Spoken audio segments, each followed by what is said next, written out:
stop throwing food away. We need to value the natural resources that we have around us: water, carbon, soil, and reduce and lessen the impact that food is having on our planet on a daily basis.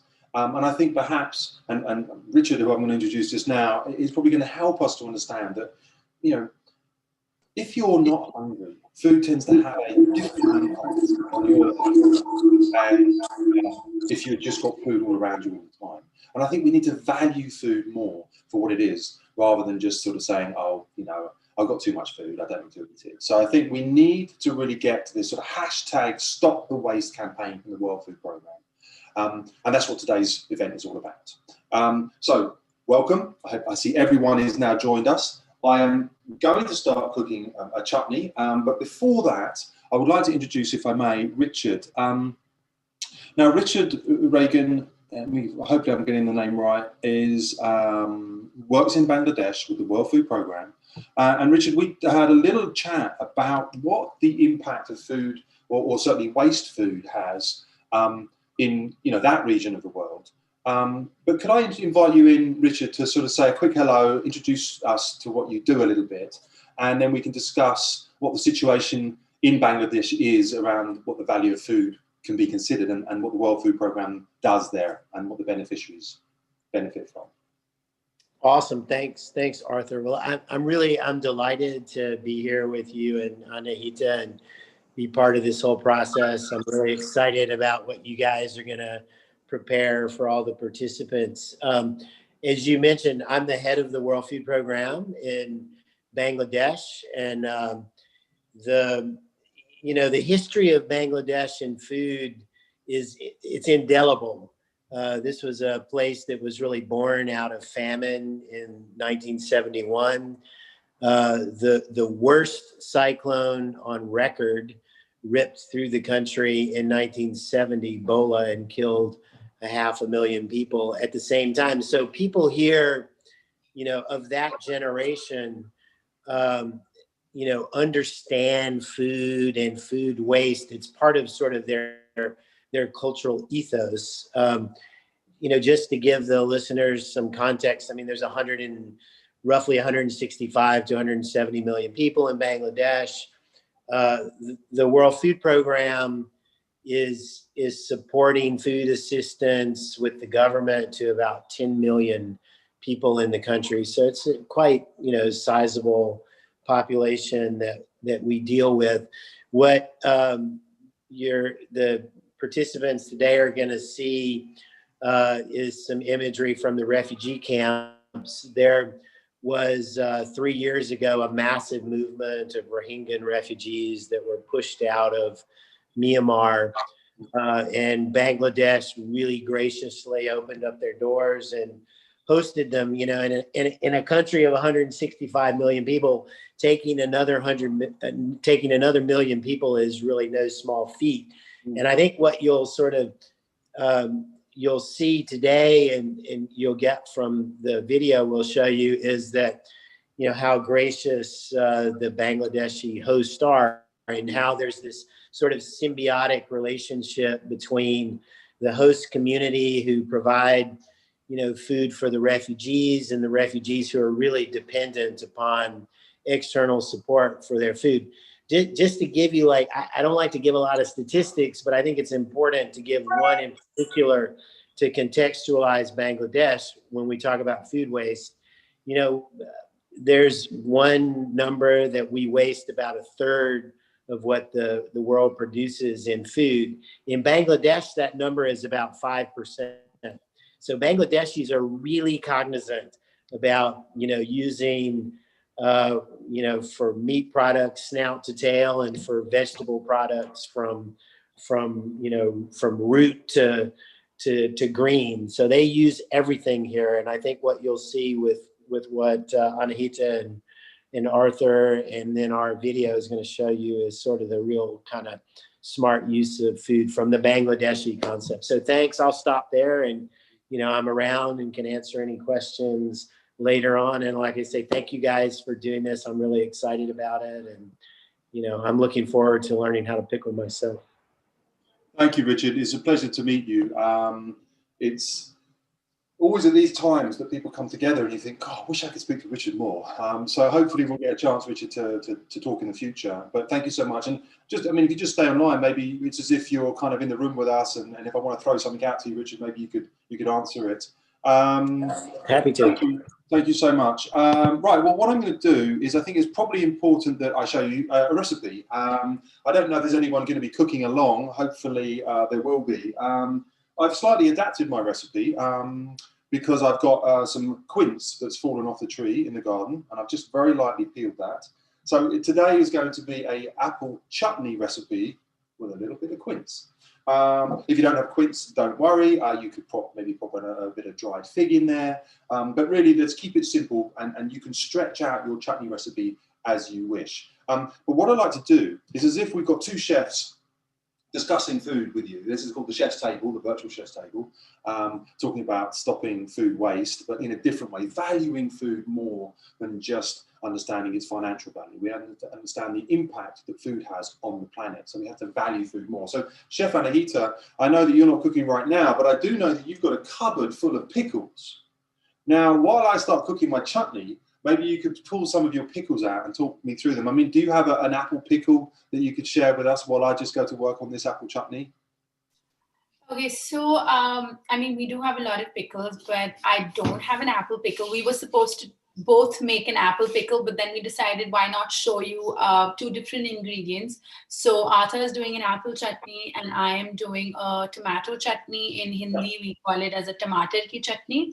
But the interesting part about chutneys is, especially in India, is that anything, any fruit, any vegetable that we find is kind of overripe or is going to go bad very quickly, we want to preserve it, and we have different ways of cooking chutneys and even putting them in the sun. So there are some things that are cooked on a gas stove. So today the chutney that I will be teaching you is going to be cooked on a gas stove. But a lot of pickles, and especially in the northern part of India, even in the southern part of India, we get a lot of sunshine. So with that sunshine, I'm going to show you one of my homemade pickles. Yeah, get it out. Anahita, while you're doing that, I'm going to jump into making the chutney. So if anyone's following along, I just want to let you know that if you're on your webinar screen and you want to ask a question, go down into the chat. You'll see a chat in the bottom sort of center of the screen. And I can see that someone, Andrew Bernard, hi Andrew, thanks for tuning in. He's loving the waste bit. And Tom has said that both recipes will be shared afterwards in an easy to follow set of instructions. Complete with this recording. So, this is being recorded so you can access this again, but these recipes will be available. So if you want to ask any questions, go down to this little chat button and we'll respond. Okay, so I'm going to keep cracking on. Now I'm going to need this, just angle this down a bit so you can see what I'm doing. This is a quince, and I'm going to cut the quince open. So the quince, in a way, is almost a little bit like an apple. Can you see it? And some people say this is actually the earliest forbidden fruit in the Garden of Eden. This was, I mean, if you've ever eaten a quince, it's super, super dry. It's got that kind of tanniny type of effect, and it sort of sucks all the dry, all the moisture out of your mouth. Now, I quite like it because it's going to hold the chutney together a little bit more. Because these apples, when they fell off the tree, you can see some of them got a little bit bruised, a little bit damaged. I'm just going to chop that out. But if you listen to this, it's a little floury, it's like a Bramley apple. So if I start cooking this with heat, it's going to break down quickly. So having some body, like a little bit of quince in this chutney, will be really, really helpful. And one of the things around preserving is vinegar's a fabulous preserver. Sugar is too, and salt. Smoking, refrigeration and freezing is good. But before refrigeration and freezing, everything was preserved in a sort of more old-fashioned way. We call it old-fashioned. I'm just going to add that. And spices are amazing to preserve, and they have lots of nutrition and lots of medicinal properties. So we use a lot of spices when we're pickling anything. Yeah. Thank you. So yes, absolutely. And Anahita, you need to keep jumping in as much as you can because this is a chef's discussion. But yeah, welcome to my kitchen. Welcome to my pickling chutney environment. Apples here that I've been cutting, apples and quince. I'm putting into here a hot pan, and to that, I'm going to add some cinnamon going to add cayenne, chili pepper, onion. You can probably see the recipe that we had online. Fennel, cayenne, cinnamon, chopped dates and raisins, and some onion. And actually, I'm going to put a little bit of ginger in too. But for now, let's just get all of that in. Now, before I put the sugar in, I'm going to put some salt in because I want the salt to begin to pull out the liquid. So this is the salt in the recipe. This is, it's a couple of sprinkles, maybe up the recipe's like a couple of teaspoons. But that's the salt going in. And here, very kindly donated to me, is my World Food Programme. I don't know if you can see the etching on this wooden spoon. My World Food Programme spoon. And you know what's really good about this spoon is it's strong. So when you're dealing with lots of ingredients in the pan, you need a strong wooden spoon. So in go my preserved fruits. I'm going to put the rest of this quince in. Arthur, we're going to throw some questions at you as you go along. Yeah, please do, yeah. So for Alana Richmond, thank you for your question. What spices help to preserve food? I suppose that's more for Anahita to answer. Okay, yeah, Anahita, what spices go into preserve? Can I just jump in and show you the pickles first? So in Hindi, which is the local language here, we call pickles achar. And as I'm smelling this, I'm salivating. I don't know, it's something about pickles that does that to you. It's just the sourness and the pickle spices that are in it. So I'm just going to put my camera down and I'm going to show you. Oh, wow. What's that, mango? Green mango? This is kacha aam, means raw mango pickle. It's sun-dried, so it's been put in the sun for about 20 to 30 days. So this is raw mango, and the spices and the oil that you can see, I'm going to just pick that up to show you. So it's actually submerged in oil, and it stays like this for more than you can keep this for a couple of years outside, nothing happens to it. Is that mango? I'll tell you the spices. So the spices are black peppercorns, fennel, and onion seeds or nigella seeds. Those are some of the spices, and obviously turmeric and red chili. So those are definitely some of the spices. I've also got a homemade lemon pickle, which is right here. As you can see, it's been really it's really old. And it's kind of a lemon which comes from the Himalayan region in India. This is the size of the lemon. I'm going to again jump in and show you another pickle, which is made out of lentils. So these are black chickpeas. We get them a lot in India. So if you can see the black chickpeas, these are also, they've got a lot of spices and they've been pickled in the sun.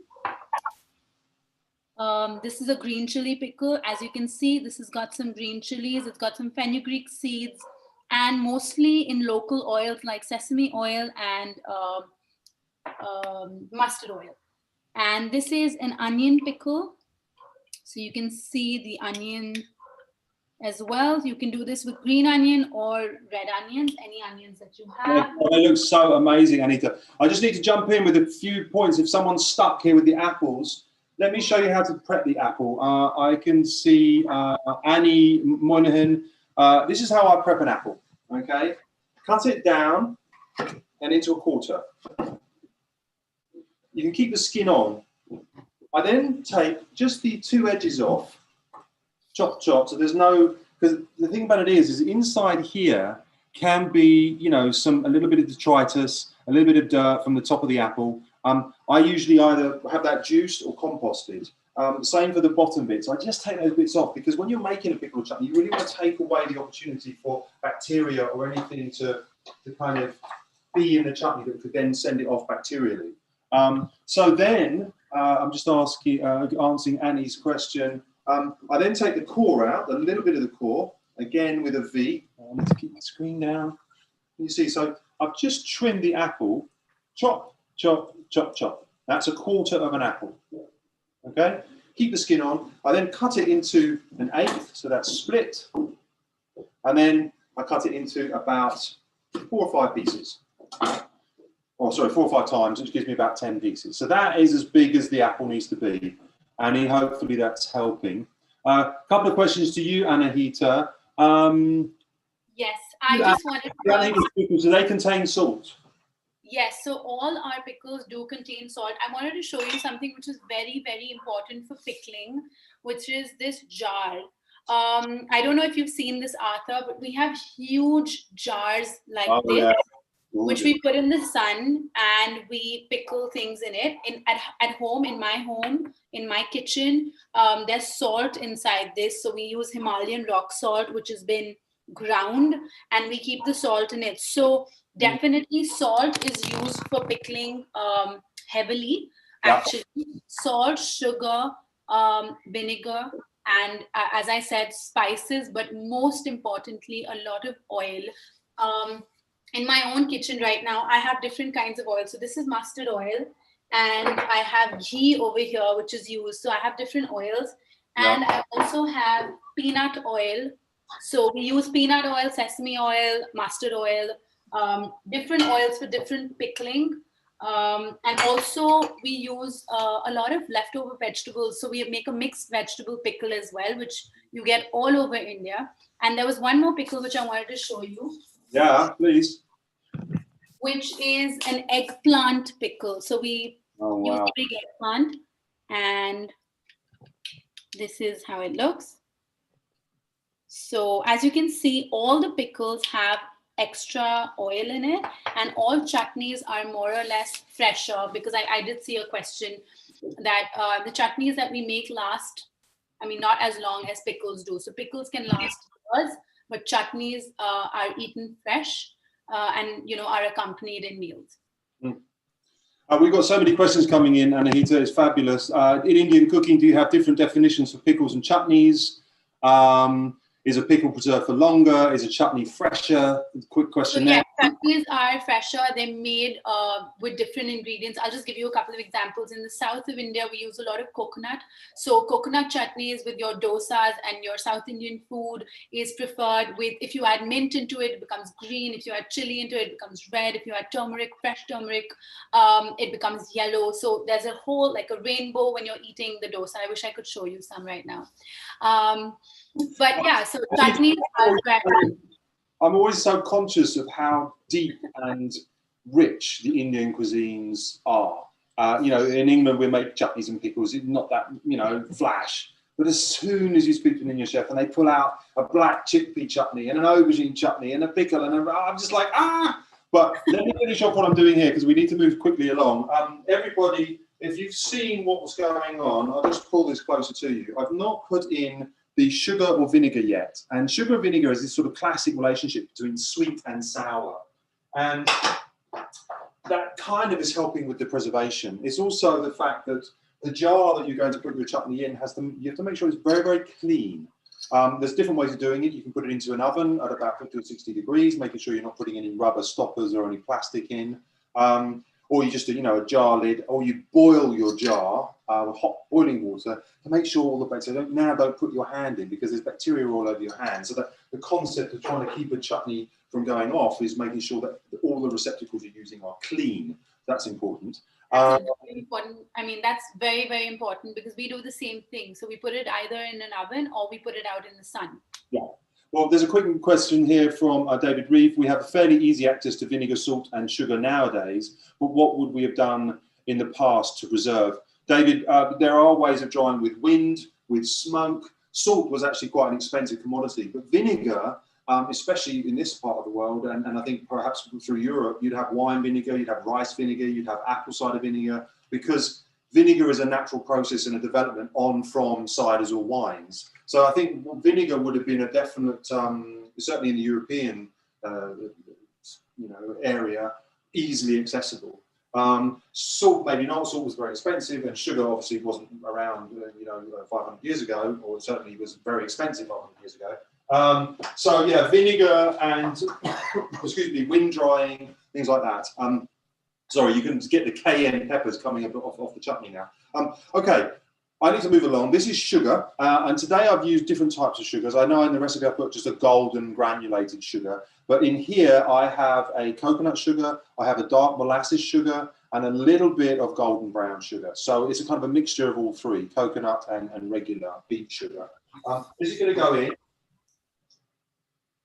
and I'm going to put in, I'll show you this vinegar. See the mother just sitting on the top here. You know, these huge skins that form on top of it's so heavy I can't even lift it out. And this is very, very good for the digestion. If you take it into your diet every day or two, it really brings in this lovely gentle fermentation. They call it the mother of the vinegar. Anyway, so I'm going to put about all of the vinegar in now. Vinegar and sugar go in.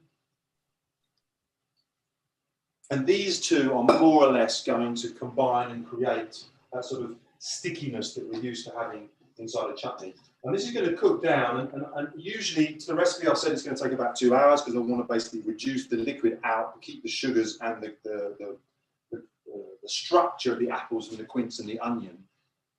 But I think I'm only going to cook it for an hour. So maybe by the end of this, I'll start putting it in a jar. So that is the very simple but effective British way of making a chutney.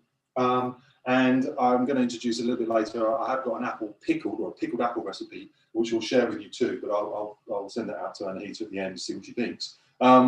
So we're going to keep moving on because it's important that we don't run out of time here. Just before we move on, can't believe you took a bite out of your mother vinegar this morning, Jane. Yeah. Well, you know, you gotta. Well, I cut it with a scissor. I didn't bite it. So yeah, we can eat these. Right. So no more questions about the chutney. That's great. Right. We had a question from Joe actually about what is your view on adding pectin? Joe Lapreserveuse. Yeah. Hi, Joe. Yeah, I try not to put pectin into my chutneys, only because I mean, it does form it, but for me, it just gets a bit jammy as you get that pectin in. For me, I quite like the fact that it's not held together like a Branston pickle or you know, these sort of things that are a bit more commercialized. What I'm really looking for this chutney to do is form its own structure once the evaporations happen. So I think pectin, you know, although you cook it out into jams and it becomes quite jammy, we're not really making a jam. But I appreciate that you may put pectin into your chutneys. I'm sure it's good. I don't know if Anahita ever uses a pectin in making chutneys or pickles over in India. I've never really done it, but obviously it's a question. I don't know. I have not really heard it before. But it's an important question, but I haven't. I mean, we don't use it because we use our chutneys fresh, and the pickles that are enough oil to help it. So we don't put any pectin in it. No. Right, we are doing brilliantly. Again, thank you all for joining us. For those of you who don't know what's going on here, this is the World Food Programme virtual chef's table. This is a concept where we would have a number of chefs come in and talk about subjects. Today's subject is #StopTheWaste. And the idea is we're talking about the value of food, not just financial. We're talking about the value of food and its impact on the planet, on its impact socially, on its impact on communities. And really that we should be building much more respect for food. And the more we respect food, the less we'll throw away. And I think this is a much more mature conversation than saying, save money in your pocket, don't throw food away. Don't throw food away. I don't think that's hitting home strongly enough. But we want to sort of introduce you to, and here we go. I want to say hello to Brooke. So Brooke, would you mind unmuting? And we're just going to introduce you quickly because we're going to take you to Bangladesh. And it's a video that we put together around a very powerful success story. The World Food Programme has been helping to create a marketplace and there's some sort of credit system where people buy and sell food from each other. But Brooke, can I ask you, first of all, hello. Maybe you could just introduce yourself and say what you do with the World Food Programme. And then, Tom, before we go live with the video, Brooke's going to say a few words and then we're going to go and run the video. So hi, Brooke. Really nice to meet you and have you on the session. Thanks a lot for having me. I appreciate it. I'm a communications officer with the World Food Programme here in Bangladesh. And as we heard from our country director, Richard, earlier, where we're working here in Cox's Bazar is a very interesting context. This is one of the poorest parts of Bangladesh. Many people here rely on sort of daily wage type of work, and their access to food, to enough food, is very much tied to that. At the same time, just 3 years ago, over 750,000 refugees from Myanmar came to Cox's Bazar, and there was this real fear that that could put a strain on food systems in particular and markets. So what we're going to see today is a video from a woman named Poppy. I met her back in January. She started her own farming business with help and support from the World Food Programme. And more recently, she started selling her surplus produce at a WFP farmers market, which is a market that connects farmers and food producers like Poppy with Rohingya refugees in need of access to fresh foods. And because there is such a really rich food culture here, in Bangladesh, as well as amongst Rohingya culture, the farmers market is actually really special because it gives refugees access to fresh fruits, fresh vegetables, and even things like fresh fish or dried fish, which is a really important part of their food culture here. For some of them, for the first time ever, where they can choose their own, produce. And on the other side of the stalls at the market are farmers like Poppy, and the market is a place where she can build her business and make sure she can keep food on the table at home for her family. Like in many other places during the COVID-19 lockdowns, when businesses closed, a lot of families were really impacted here. And more recently, I was talking to Poppy about this and some of the other female farmers who work at the farmers market. And they had made enough income during the first few months of the year when the farmers market was initially open, that they were able to continue to provide for their families even when the farmers market was closed and when other markets were closed and they couldn't really sell their produce the way they normally would. And so that's a real achievement, I think. There's a huge value to food holding socially holding communities together. And I appreciate there's a financial value to it, but the back-breaking work that goes into producing vegetables and lifting them up out of the ground, that you can't throw any of it away, and all of it is used there, isn't it? That's right. And so I think that that's also really an important aspect of people having access to the foods that they want and that they'll eat and that's important to them and that provides the right nutrition. And the farmers like Poppy are able to put local produce into the homes of refugees again, and that's really special. One of the things we'll see in the video, though, is Poppy sharing a local pickling recipe. So a lot of what's in the market is seasonal. People are very much tied to cooking based on what's in season and what's fresh, but pickles are actually something they also eat with every meal. And so you have everything from mango pickles to what we'll see today, which is a tokpata recipe. It's sort of a special sour leaf that they have here. And so she's going to show us a bit of that in the video. Well, Brooke, it's fabulous to meet you. And I've actually not watched this video on purpose because I wanted it to make as much impact on me as it hopefully will do on everybody watching. So thank you so much, Brooke, for putting this together for us. Tom, if you could run this video, we'll get to watch it. Thanks.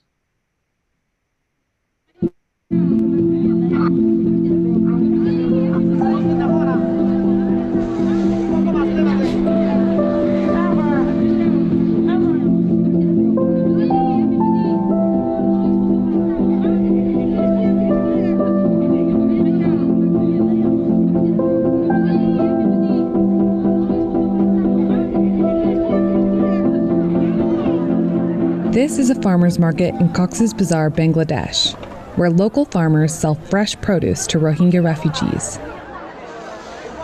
The market was set up by the UN World Food Program. The customers live in the biggest refugee camp in the world.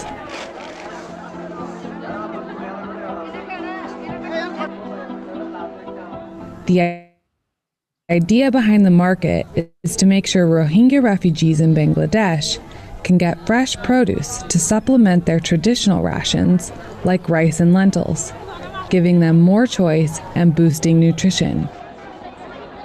It's opening again now after having been closed for months to reduce the risk of COVID-19. Poppy Barua has a stall here. Her husband hurt his shoulder in an accident and can no longer work as a driver. Now he helps support his wife's farming business. Mostly, Poppy sells fresh fruit and vegetables. But Poppy also uses the fruit and vegetables to make pickles and preserves. And right now, it's tokpata season, a sour leaf that's used to add flavor to pickles. জলপাই আচার, তা বড়ই আচার, তেঁতুল আছে না তেঁতুল আচার, এগুলো আচার বানাতে পারে। আমের আচারও বানানো যায়। মানে এখন তো সিজন অনুযায়ী এখন টক পাতার সিজন এটা টক পাতা সিজনের এই আচার সত্যি কথা আমি অনেক কষ্ট করছি কিন্তু পারবেন মার্কেট ফুল অফ করে আমি যখন আমি নিজে সব কিছু ইয়ে করতে আমার কোনো কষ্ট আমার ছেলে মেয়েকে আমি সব সময় Poppy shows how it's done. First cleaning and cutting the leaves, adding turmeric for color, boiling and then drying the leaves out under the sun. Then she fries garlic paste, chili, and other spices in mustard oil until it creates a nice aroma. Then she adds the leaves along with cardamom and bay leaves. The pickle is put into jars and topped up with mustard oil.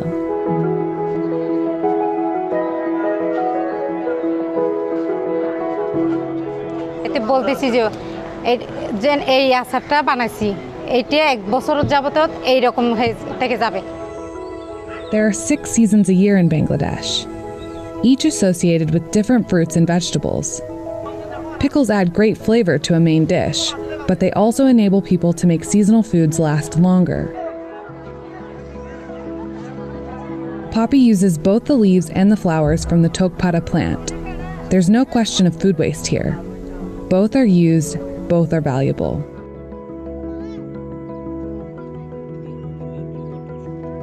She grows tokpata and other vegetables in the fields near her home. While women make up over half of agricultural labor in Bangladesh, they have less access to resources than men.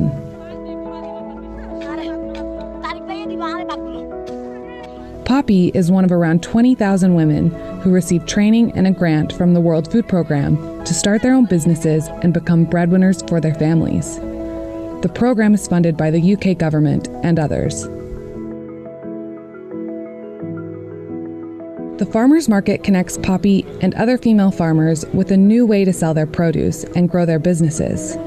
On average, the women and other traders made over $45,000 in sales in each of the first months of the market.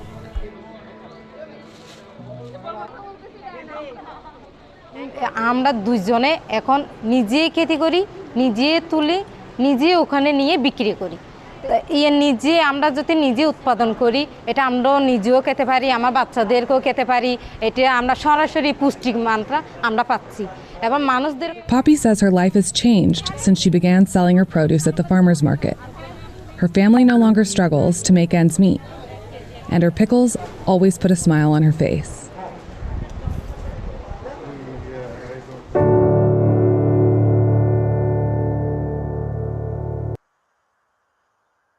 Well, I can just taste all of those pickles. What a marketplace to be in. I appreciate that there's, this is the biggest refugee camp in the world. There's 1 million people here with Bangladesh. There's 1 million people that Bangladesh have absorbed into their country and are working alongside them with people like Poppy to help to deliver food to the people in the refugee camp. Brooke, it must have been an amazing thing to be involved with. Was it an emotional connection that you've made with this marketplace and with Poppy? You could say that. I've been visiting Poppy since the beginning of the year. So it was really special to see when the market opened and even talking to refugees. For example, I think when the market first opened, I met a woman who was, around my age. She wasn't much younger. She was maybe 25 or 26. And she told me it was the first time in her life that she was shopping for herself, that she was choosing her own vegetables and she was getting to go and feel the vegetables and choose what she wanted and make a decision about what she was going to put on the plate at home. So that was very, very special. And those are things you don't forget. And then to hear from Poppy, who sits on the other side of that stall and has a very special story of her own. What a connection. Richard, I wonder, I don't know if you've got access to your microphone, but we were talking a little bit about no one understands food better or values food better than a hungry person. This hungry concept around food, the World Food Program does some unbelievable work, but just understanding to be hungry and then to have food or not have food, is such a powerful, social and community concept. Can you talk a little bit about that before we move on? Well, we in the West are really fortunate because we don't particularly understand that. There's hunger in the West, but as I was sort of saying in the beginning, I mean, Bangladesh is it's a country that was born out of famine, and there isn't a person of the older generation who won't tell stories about what it was like to be hungry. And you see it in the way people live here. They recycle everything. I mean, you take how they use like the jackfruit, for example. The flesh is cooked and curries are made. They eat the raw meat when it's ripe. The seeds are dried and cooked in curries. They're also dried and cooked as snacks. The skin is also used as, cattle fodder. I mean, it's, you don't see things wasted here like we see in the West. I mean, the beauty of Poppy's story is, what we see here in Bangladesh with the refugees is the host community, the people who have, who are also living in a very constrained environment. This is 165 million people living in I'm from the United States. It's basically the equivalent of one of my 50 states, in area. So super small. So, they're supporting this population with what they grow, and, they're, obviously they're making money out of it, but the refugees in this area, they outnumber the inhabitants 3 to 1. So, there's real pressures, on them just for space and movement and all that, but, it works. And the food has a value beyond just financial. It keeps communities together. It's social cohesion, etc. Richard, I'm going to have to move on, but thank you so much for your. Sure. Yeah, my pleasure. Brooke, thank you so much for putting that video together for us. It really feels like I was in the market, certainly. We need to go back to our masterclass because Anahita, I know, would love to share about 50 recipes with us, but we just can't get all of Anahita's recipes. I'm sorry. But Anahita, we probably need to get cooking your recipe. But just before we do, I've had a message from Annie. Annie, just to let you know exactly what I've done with the chutney. So we're at this point, everything is in the pan. I didn't cook the onions out or the apples out specifically. They all went together. Then if I can tip this up and show you, it's basically now a sort of dark chutney. It's got the fennel seeds, it's got the cayenne, it's got the cinnamon, it's got the salt, it's got the sugar, it's got the vinegar, everything in the pan, everything cooking down on a medium-high heat. So basically I'm looking for evaporation to make it a little bit sticky, and it's going to go in my glass jar. Now, Anahita, what are you going to cook? Okay, so I've been waiting to show you guys, but we're just going to be doing a very quick recipe. I mean, I wish I could show you all the other pickles and chutneys that we could do, but we would have to do like 100 different master classes on that. Let's do it. Let's do it. We're going to do it every day for the next month. Okay. But so what Arthur and me decided was that why don't I show you a quick tomato chutney? It's something that we have here. We use in a lot of our curries, and you would probably also have it all over the world. So what we're going to do is I'm just going to show you the ingredients. I've got a pan here, and I'm going to start the pan and put some oil. You can use any oil. There was a question about what oil do you use. So the oil that we use in India actually depends on the region that we're in. So mustard oil is very warming. We use it in the winters. We've just started, like, this is the onset of winter. So all the pickles that get made in the winters have mustard oil in it because it's got warming properties. But if you go to the south, you'll have a lot of things with coconut oil. And in the center of India, we use a lot of sesame oil. So I've got different oils with me. Totally depends on the state, the region, and the climate, and that's how the oil is chosen. Right. So I'm going to start by switching on the gas and putting some oil. I'm going to show you all the ingredients. There are only about 10 ingredients, so hopefully you can make this at home. Just going to add the oil. Now, Tom, you're going to help everybody by sharing Anahita's recipe so they can take that away. We've also, Anahita, got a pickled apple recipe that I put together, which we're also going to share at the end of this. So, yeah, basically it's about sharing recipes and ideas. So you're using oil, is that right, Anahita? So I'm just heating up the oil, and I've got some mustard seeds. I just want to show you, these are mustard seeds. And I'm going to be adding this for flavor. And I'm also going to be adding some dried red chili into the oil. So you want to flavor the oil first with aromats. So ginger, garlic, green chili. I've got everything chopped up here. And most importantly, curry leaves from my small curry leaf plant. I mean, we all have curry leaf plants at home.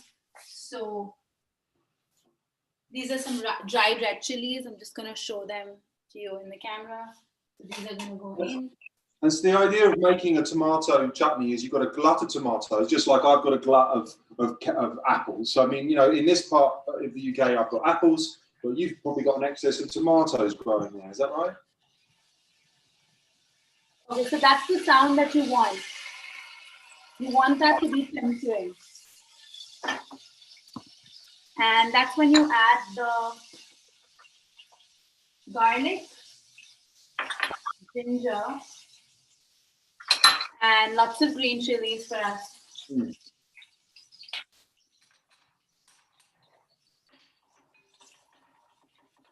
If I could just ask everybody, I can see there's a couple of questions incoming on the Q&A panel rather than the chat panel. The Q&A I have to go to Sarah, what would you eat pickles with?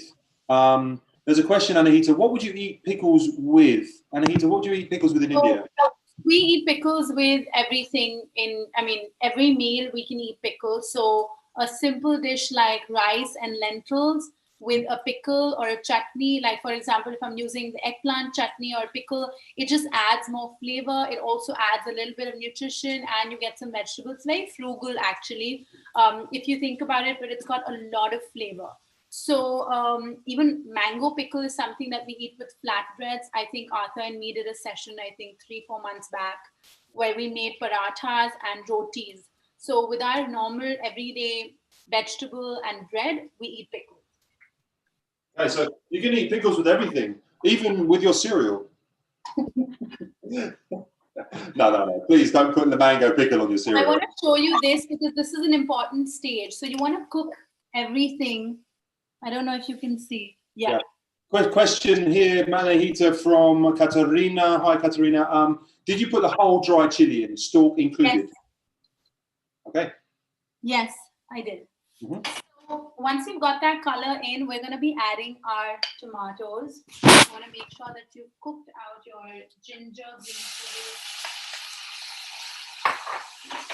chili. Anahita, I also like to see, not only are we not throwing away tomatoes or apples, but you're also not throwing away your jam jars. You've got lots of different jars from previous chutney. So this is an old vanilla honey jar, which has now got my mustard seeds in it. Right. We don't throw anything. And this is a chili bean sauce that I got from Hong Kong. Now it's got some local salt in it. Wow. Right. Good question. The tomatoes. You put lot in my kitchen, so that can happen. Did you de-seed the tomatoes, Anahita? No. So the skin's on, the seeds are in, everything's in it. I'm just going to show you how it looks. I'm going to add a little bit of salt, a little bit of sugar. You can use any sugar. I've got white sugar, I've got brown sugar, anything that you have. And we're going to end it with some coriander, fresh coriander. And this is just a quick thing that I add for extra flavor. So tomato puree, tomato ketchup, if you want to add about a tablespoon or a teaspoon, this is just something that we add, which gives a lot of flavor as well. And this is quite a quick recipe, isn't it, Anahita? So you've got a sort of, you're saying this is a 15-minute chutney, is that right? So it's almost ready. I'm going to just show you. I'm going to add the salt and the sugar. So you need about a teaspoon of sugar. I had 4 tomatoes. And obviously the recipe will be shared with you after this session. Yeah. Some salt. So the tomato starts leaving its water. I'm just going to show you that. So this is a fresh chutney, and do you keep this in the fridge? Yes, but you can keep this outside as well if you have enough oil in it. So what we usually do is when we fill up the chutneys in our glass jars, we just top it up with some oil, and then it just stays fresher and healthier. Okay, that's interesting, because your process is quick and then preserved with oil. My process is a little slower, and it's preserved with both evaporation of water out and the sugar and vinegar. So 2 different ways of preserving. Interesting.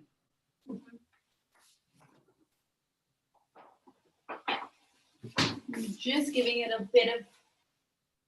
Wow, this is super fresh, isn't it? Really, really fresh and powerful, and lots of nice chili and great flavors, and yeah, really, really interesting. Yeah, so another 5 minutes, and I think we should be ready with our chutney. There's a point coming from Lizzie Collingham. I add little lumps of dried mango to my tomato chutney for the last 5 minutes. It tastes lovely. That's a really nice idea, Lizzie. So Lizzie drops in a little bit of dried mango into her tomato chutneys. That's really nice. Question from Sanya Bedi. How long do you usually cook chutneys? Do they work like jams, getting thicker with every boil? Yes, well, certainly. If you can see over here, I'll show you the best I can.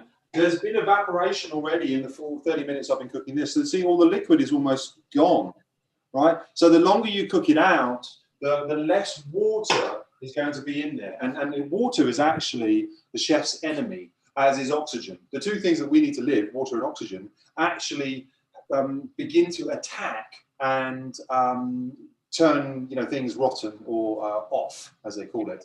So you want to make sure that everything's dry and not water or any.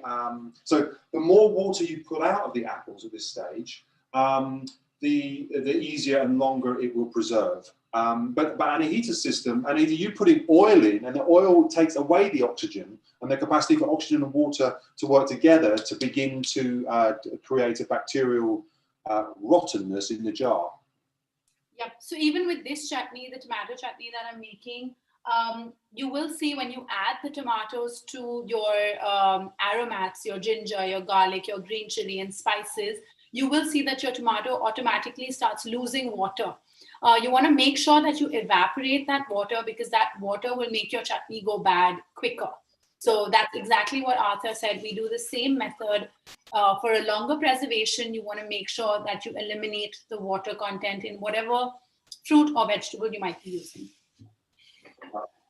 A really nice point here from Julian Francis. Thank you, Julian, for your point here. Fascinating and valuable program. I say this having worked out most of the famines, floods and cyclones in the Indian subcontinent over the last 50 years. Wow, Julian, that's amazing, including the 1971 Liberation War. And Julian still lives in Bangladesh. And this is sort of quite a positive session for Julian. So really, thank you so much for your feedback.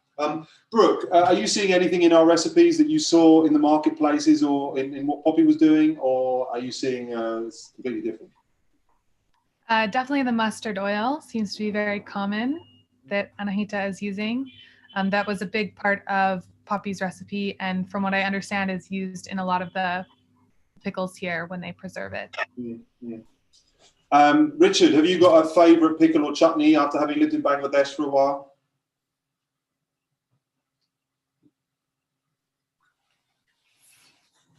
I probably caught Richard on the hop. Sorry, Richard, I was just asking for your favorite pickle or chutney. Anahita, show me what you've got going on there with your tomato chutney then. I'm just going to show you. So I'm just going to pick up. This laptop is a bit funny. Yeah, so that's it. Can you see that? Yeah, delicious. So it's got a kind of almost like a pasty consistency. Yeah, so how the reason that, I mean, I'm cooking it a bit more, but how I check this is I just run the spoon in the center, and if this water that's coming out is coming out, that means the chutney still needs to cook a bit more. So I just put this like that, and I see the water coming out, but I actually want the oils to come out. When the oils come out, I know my chutney is cooked. Yeah, nice. A quick question incoming in from Richard, for Richard and Brooke. Have you tried the vegetables in the farmer's market? Which are your favorites? Well, sorry, I was like scrambling around for my mute a second ago. But so I spent a lot of years in Nepal, and I just want to sort of shout out the tomato achar, because that was always my favorite in Nepal. So I'm glad Anahita's doing that. We had an event where we have 19 items which we sell in these farmers markets, and we had an event where we tried to tried to sort of chef them up. So, you know, we took all these different basic ingredients and tried to make a little bit of haute cuisine out of it and had a big dinner event. And it was really successful. You know, it's amazing what you can do with dried fish when you put your mind to it. Brooke, anything favorite, any recipes or anything before we move on? I think what's really interesting to me is I love eggplant, and eggplant is really commonly found, especially in the most recent seasons, but it's green and not purple yet when they put it into the market. So actually for the first few months I was here, I didn't realize it's eggplant. But it's really good. There's a different flavor, isn't it, green eggplant? It's a little bit more aggressive.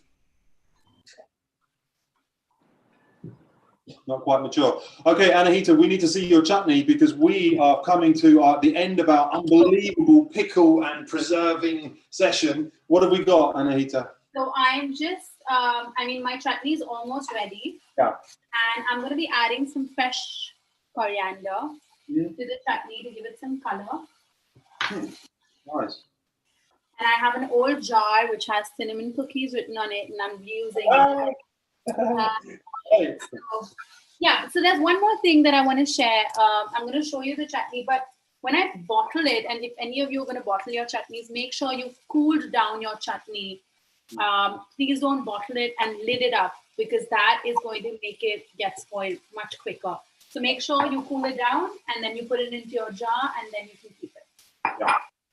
Thank you. Well, that would be, if you put the lid on, the condensation that rises up and sits on the top of the lid of the jar, when it cools, will drop and drip back down on top of it and will leave a water film on top of your pickle or chutney. And that's my chutney is ready. Okay. And that's how it looks. Nice. Wonderful.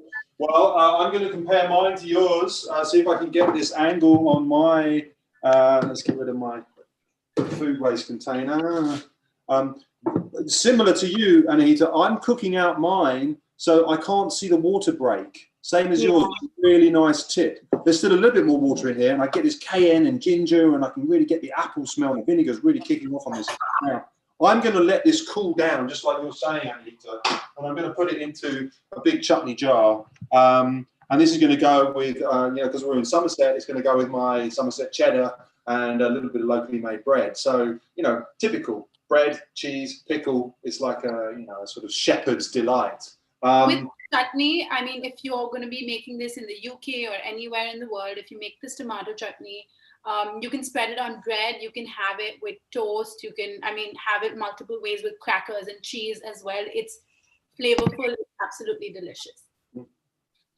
So, you know, final comments. You know, we are here representing the concept of #StopTheWaste in the World Food Programme. So it's a really big agenda. And if you do have any of these chutneys or pickles that you made, please, can you take a picture and get it up to us somehow, either on the World Food Programme Instagram or on Bake Gardens Instagram, or put it on your own and hashtag or connect us in, because we'd love to see the, you know, the outcome of what we've done from this session. So it'd be great, and #StopTheWaste, that'd be perfect. So this has been a, you know, valuing food in a different way. You know, you don't need to throw it away. Keep it, pickle it, chutney, preserve it. People are preserving food all over the world, and people who are hungry and have more and attribute more value to food, we need to give that much more respect. Anahita, were you going to say something? I'm just enjoying my chutney. I hope you guys make it at home. I'm so sorry. I was checking it for salt, but then I was like, it's pretty much, I mean, it's pretty good. So I was like, I'll just have another bite. Yeah, delicious. So much. It's been an absolute pleasure, and I hope this session makes you think of ingredients and vegetables and fruits in a different way. There are endless recipes for pickles and chutneys and jams. We can do sessions all that we want, but it's about you, everyone actually here, taking that step and actually trying it out at home. And when you do, you will be so happy with what you created and you love it. So do try it out. And if you do, let me know how you like it. Yeah, thank you, Anahita. It's been unbelievable to have you join us. You know, when the World Food Programme said, do you think we could get Anahita? I said, you know what? Anahita's just the best recipes, the best food. And I'll always be there to share an Indian recipe with you anytime. Anytime. Okay. So we're wrapping up. We're running slightly over time, but that's normal for me because we just keep talking. But thank you so much for joining us. Two things. One, I want to thank Richard, because I know, Richard, you're busy out there in Bangladesh. Any last comments, Richard, before we go? You know, one of the things I'd like to say for those people who, because some of your viewers have sort of done this work before, that in addition to sort of bringing the gap between farmers and refugees closer, what we're doing is we're now providing food with dignity to refugees. We're giving them choice. And that's, you know, these are people who have lost everything. They have been pushed out of a country. They've suffered genocide. So, you know, just the simple fact of going into a store and being able to buy 19 fresh items is, you know, it makes them more human. So that's one of the things I'm most proud about that the World Food Program has really been able to do in Bangladesh. And, you know, it's a trend that we're doing in other parts of the world. And it's, you know, we have to keep people alive, but we have to treat them with dignity. And that's an important message for everyone. And food helps with that. Brooke, any last points from your experience of the Rohingya market and working with Poppy? I just want to say really thank you guys for having us on and sharing Poppy's story and her recipe. She was very, very, very excited to be part of this event and have her her recipe shown to all of you. Oh, we should have had her on live with us. Oh, but anyway, Brooke, you know, I know how much work you put into this. I also want to thank everyone back of house. I know that Tom Broadhead's worked really hard on this. Thank you to Karen Bombay Gardens for facilitating this. This has been a virtual chef's table hosted by the World Food Program. My name is Arthur Potts Dawson, an advocacy chef for the World Food Program. I've got my official t-shirt to prove it. My chutney's going to cool. I'm then going to put it in a jar. Tom, you can try it tomorrow when you come and juice your 600 kilos of apples to make your own cider in Somerset. This has been a virtual chef's table, the World Food Program. Hashtag stop the waste. Hopefully you can join us all again. Take care. Thanks for joining. Thanks.